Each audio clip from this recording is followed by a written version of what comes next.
Pengetahuan yang kita miliki sekarang ini merupakan hasil dan buah pemikiran dari kerja keras para peneliti dan orang-orang ternama dahulunya. Tentunya, seperti kebanyakan lainnya, untuk mencapai pengetahuan tersebut akan ada kegagalan dan kesalahan. Berikut ini adalah daftar 5 teori mengenai dunia atau bumi yang pernah dipercaya oleh manusia, bahkan beberapa mungkin masih dipercaya. Round Earth Theory. Teori yang paling banyak dikenal adalah teori kalau bumi itu bulat, yang juga dipercaya oleh hampir semua orang sampai saat ini.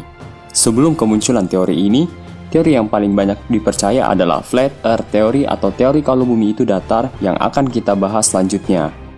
Seperti yang kita ketahui mengenai teori ini menyatakan bahwa bumi itu bentuknya bulat dan menyerupai bola walaupun tidak bulat sempurna. Orang yang paling dikaitkan dengan teori ini adalah Pythagoras yang mengkonfirmasikan teori Plato, seorang filsuf Yunani kuno yang berpendapat bahwasanya bumi itu bentuknya bulat. Tetapi yang mungkin paling kita kenal adalah kisah perjalanan Christopher Columbus ingin membuktikan kalau bumi itu memang benarlah bulat, dan ini kita akan bahas selanjutnya. Flat Earth Theory. Teori ini pernah dipercaya sampai abad ke-17. Kepercayaan bahwa bumi itu datar adalah ciri khas kosmologi kuno sampai dengan sekitar abad ke-4 sebelum Masehi. Teori ini diyakini sampai para filsuf Yunani kuno dan orang-orang Eropa berpendapat kalau bumi itu berbentuk bulat atau seperti bola. Dan Aristoteles adalah salah satu pemikir pertama yang mengajukan pendapat kalau bumi itu bulat pada tahun 330 sebelum Masehi. Sampai menjelang awal abad pertengahan atau sekitar abad ke-5 Masehi, hasil pemikiran dari Aristoteles yang berpendapat bahwa bumi itu berbentuk bulat menyebar luas ke seluruh benua Eropa. Christopher Columbus yang terkenal sebagai penemu benua Amerika ini, walaupun dia bukan orang yang pertama tiba di Amerika, adalah salah satu di antara sedikit orang yang percayai teori bahwa bumi itu berbentuk bulat. Oleh karena itu, dia bertekad untuk membuktikan keyakinannya itu. Kalau bumi itu bulat, harusnya dia bisa berangkat ke Asia lewat jalur barat melalui akses laut. Tidak seperti jalur biasa, yaitu melewati jalur timur dan melalui darat. Hingga pelayarannya ke benua lainnya ini membuktikan kalau bumi itu berbentuk bulat karena kapal yang mencapai sebuah benua raksasa yang baru yang belum pernah diketahui orang Eropa pada saat itu. Jikalau bumi itu datar, harusnya kapal Columbus terjatuh ke jurang yang amat sangat dalam karena kapalnya terlalu jauh berlayar. Oleh karena itu, perjalanan Columbus dijuluki Myth of the Flat Earth karena perjalanannya ini adalah salah satu usaha untuk mematahkan teori kalau bumi itu datar. Dan sampai pada tahun 1956, sebuah perkumpulan atau society yang dinamakan Flat Earth Society yang mendukung teori ini dibentuk oleh Samuel Shenton. Bahkan pada tahun 1980, walaupun sudah ada bukti yang menegaskan bahwa bumi itu berbentuk menyerupai bola, salah satu orang dari perkumpulan ini yang bernama Charles Johnson mempublikasikan bahwa ia percaya bumi itu berbentuk flat atau datar. Hal ini dia kemukakan karena dia mengamati permukaan air laut yang rata. Johnson mengatakan jika bumi itu bulat, maka setidaknya akan ada lengkungan atau kurvatur pada badan air. Bagaimana dengan kalian? Apakah kalian tim Flat Earth ataukah tim Round Earth? Silahkan komentar di bawah beserta pendapat kalian masing-masing.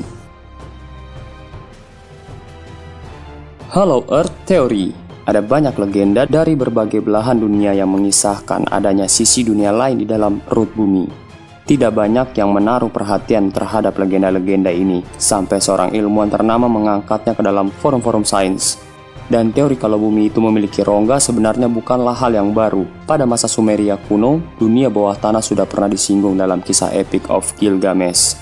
Dan dalam kisah Babilonia, ada kisah mengenai turunnya Ishtar ke dunia bawah tanah. Dan dalam buku Mesir kuno yang berjudul Egyptian Book of the Dead, dunia bawah tanah juga disinggung berkali-kali.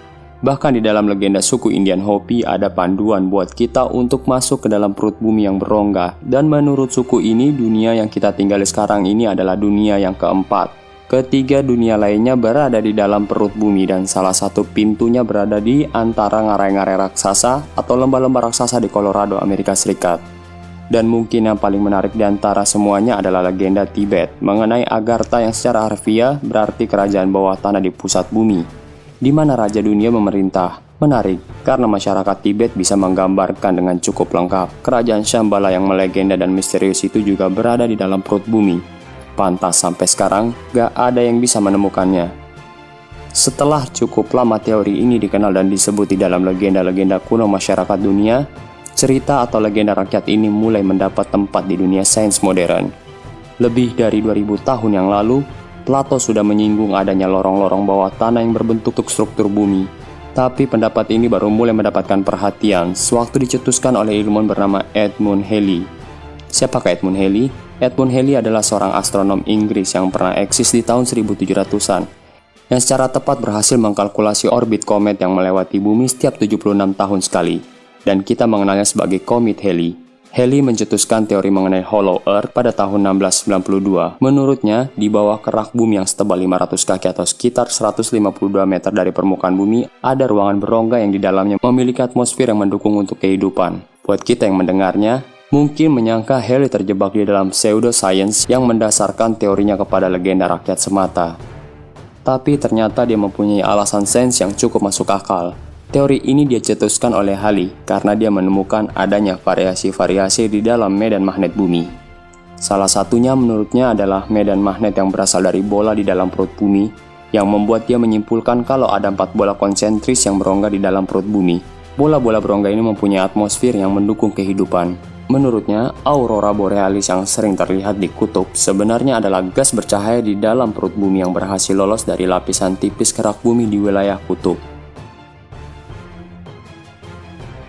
Paralel teori. Salah satu lagi teori unik mengenai bumi paralel, mirip dengan teori counter Earth, yaitu teori yang mengatakan bahwa ada bumi paralel atau bumi yang lain di alam semesta ini, dan kita nggak akan pernah bisa melihatnya karena bumi lainnya ini berada di orbit yang tepat berlawanan dengan orbit bumi kita ini, dan berada di sisi lain dari matahari.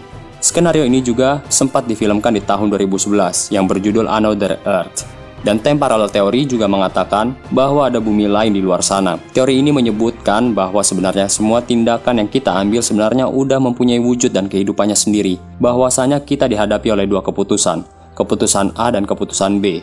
Dan jika kita mengambil keputusan A, maka sebenarnya ada diri kita yang lain di semesta yang berbeda dengan keputusan A.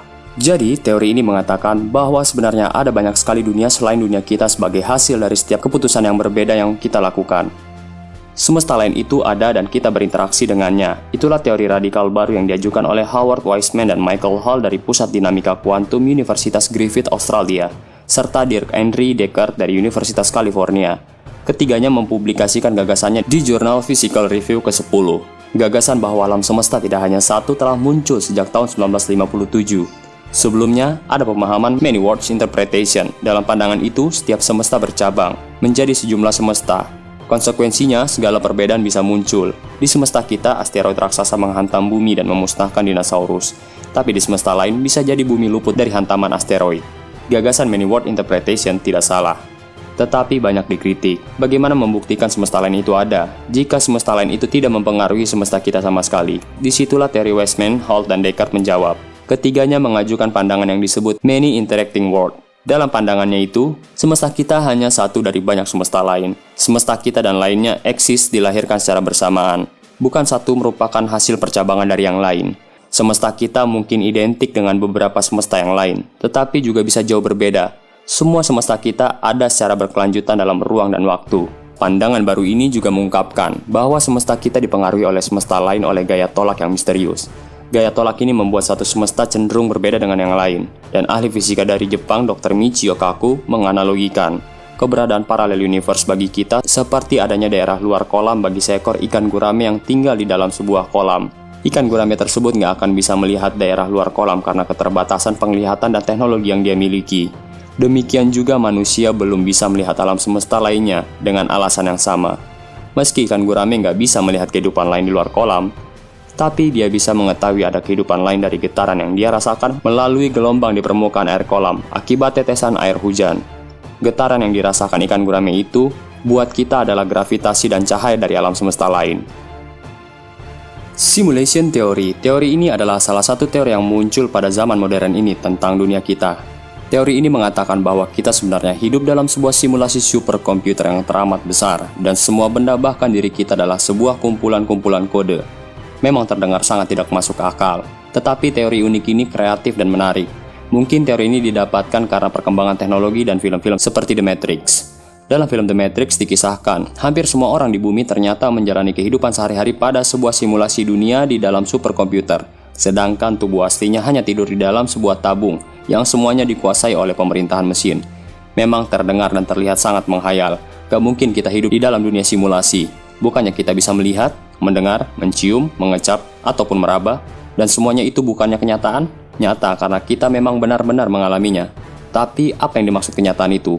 Semua rasa yang masuk ke dalam panca indera kita sejatinya hanya pekerjaan otak kita saja yang menerjemahkan sinyal listrik dan menampilkan semua perasaan kita. Dan kita nggak perlu melihat secara aslinya, asal otak kita mengatakan atau mendapatkan perintah bahwa kita melihat, maka kita akan melihat.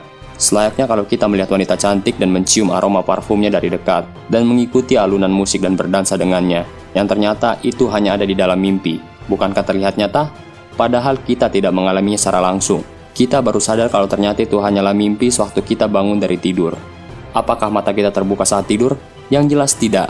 Tapi kita tetap bisa merasakan hampir semua indera kita, dan semuanya adalah nyata selama kita menganggap hal itu nyata. Dan kenyataannya, ternyata itu semua cuma proses perambatan listrik di syaraf otak kita, tidak kurang dan tidak lebih. Dan teori ini dicetuskan oleh seorang profesor filosofi dari Universitas Oxford bernama Nick Bostrom dalam paper ilmiahnya yang berjudul Simulation Argument yang dijurnalkan di tahun 2003. Beberapa ilmuwan bahkan tidak dapat memastikan apakah kita memang benar hidup sebagai manusia atau hanyalah sekumpulan kode. Memang ada yang mencoba membuktikan hal ini, tetapi tidak ada yang pernah membuktikannya secara pasti dan praktis.